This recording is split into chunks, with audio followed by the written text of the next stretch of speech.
નમસ્કાર મિત્રો, સ્વાગત છે આપ બધાનું ગુજરાત ગવર્મેન્ટ જોબ્સ ચેનલમાં, જ્યાં આપ મેળવી રહ્યા છો સરકારી ભરતીઓ વિશેની માહિતી।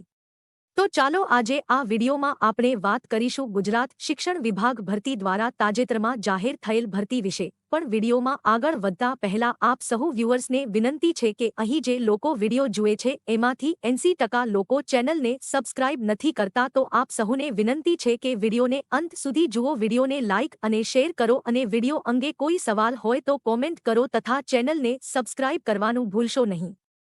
વિડીયોમાં આગળ વધતા આપણે વાત કરીએ તો ગુજરાત શિક્ષણ વિભાગ દ્વારા વિવિધ પોસ્ટ્સ માટે ભરતીની જાહેરાત પ્રકાશિત કરી છે। લાયક ઉમેદવારોને સત્તાવાર જાહેરાતનો સંદર્ભ લેવા અને આ વિવિધ પોસ્ટ માટે અરજી કરવાની સલાહ આપવામાં આવે છે। આ ઉપરાંત વિગતો જેમ કે વય મર્યાદા, શૈક્ષણિક લાયકાત, પસંદગી પ્રક્રિયા, અરજી ફી અને કેવી રીતે અરજી કરવી તે આ વિડીયોમાં આપેલ છે। તો વિડીયોમાં અંત સુધી બન્યા રહો અને સરકારી ભરતીઓ વિશેની લેટેસ્ટ અપડેટ્સ મેળવવા માટે ગુજરાત ગવર્મેન્ટ જોબ્સ ચેનલને જોતા રહો।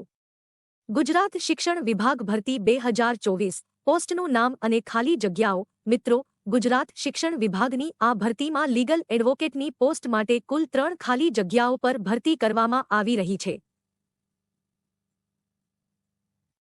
આપ વધુ માહિતી માટે ભરતીની સત્તાવાર જાહેરાતની પીડીએફનો સંદર્ભ લઈ શકો છો। ગુજરાત શિક્ષણ વિભાગ ભરતી 2024 શૈક્ષણિક લાયકાત। મિત્રો, શૈક્ષણિક લાયકાત અંગે વાત કરીએ તો ગુજરાત શિક્ષણ વિભાગની આ ભરતીમાં ઉમેદવારે એક ભારતની માન્ય યુનિવર્સિટીના કાયદાના સ્નાતકની પદવી LL.B. 2 કાયદાની પ્રેક્ટિસ માટે માન્યતા પ્રાપ્ત હોવી જોઈએ। 3 CCC પલ્સ લેવલનું કોમ્પ્યુટર કૌશલ્યનું જ્ઞાન ધરાવતા હોવા જોઈએ। 4 ઉમેદવાર બાર કાઉન્સિલ ઓફ ગુજરાત અથવા બાર કાઉન્સિલ ઓફ ઇન્ડિયામાં નોંધણી ધરાવતા હોવો જોઈએ। 5 ઓછામાં ઓછો 0.5 વર્ષનું નામ। હાઈકોર્ટ ખાતે પ્રેક્ટિસિંગ એડવોકેટ તરીકે અનુભવ ધરાવતા હોવા જોઈએ। 6 સરકારી વિભાગો વિભાગીય કચેરીઓમાં સરકાર વતી નામ। સુપ્રીમ કોર્ટ હાઈકોર્ટ કેસમાં બચાવની કામગીરીમાં 3 વર્ષનો અનુભવ હોવો જોઈએ।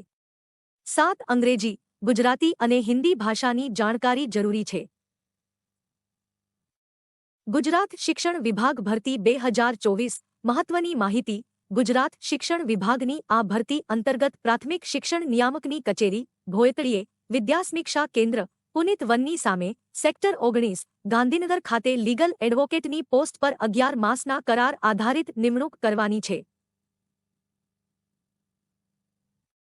પસંદ પામેલા ઉમેદવારને 60,000 રૂપિયા પ્રતિ મહિને ફિક્સ પગાર મળશે। ગુજરાત શિક્ષણ વિભાગ ભરતી 2024 અરજી કેવી રીતે કરવી? ઉમેદવારે સંપૂર્ણ વિગતો સાથે અરજી પત્રક ભરીને જરૂરી પ્રમાણપત્રોની નકલ સાથે જાહેરાત પ્રસિદ્ધ થયા તારીખના 10 દિવસ સુધીમાં મળે તે રીતે નાયબ નિયામક પ્લાન પ્રાથમિક નિયામકની કચેરી ભોયતળીએ વિદ્યાસમીક્ષા કેન્દ્ર પુનિત વનની સામે સેક્ટર 19 ગાંધીનગર આ સરનામે મોકલી આપવાની રહેશે। અધૂરી વિગતવાળી તેમજ નિયત સમય મર્યાદા બાદ મળેલી અરજીઓ વિચારણામાં લેવામાં આવશે નહીં। ગુજરાત શિક્ષણ વિભાગ ભરતી 2024 મહત્વની તારીખો। અરજી કરવાની રીત ઓફલાઈન અરજી ફોર્મ ભરીને નોકરીનું સ્થળ ગાંધીનગર ગુજરાત। અરજી જાહેરાતની તારીખ 12 ઓગસ્ટ 2024। અરજી કરવાની શરૂઆતની તારીખ 12 ઓગસ્ટ 2024। અરજી કરવાની છેલ્લી તારીખ ભરતી જાહેરાતની તારીખ બાદ 10 દિવસની અંદર।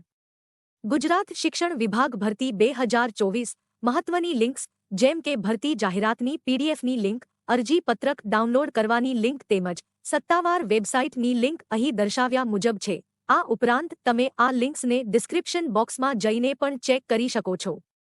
વિડીયોને અંત સુધી જોવા ધન્યવાદ મિત્રો। વિડીયો અંગે કોઈ પણ સવાલ હોય તો અમને કોમેન્ટમાં જણાવો અને સરકારી ભરતીઓ વિશેની રસપ્રદ માહિતી મેળવવા જોતા રહો ગુજરાત ગવર્મેન્ટ જોબ્સ ચેનલ।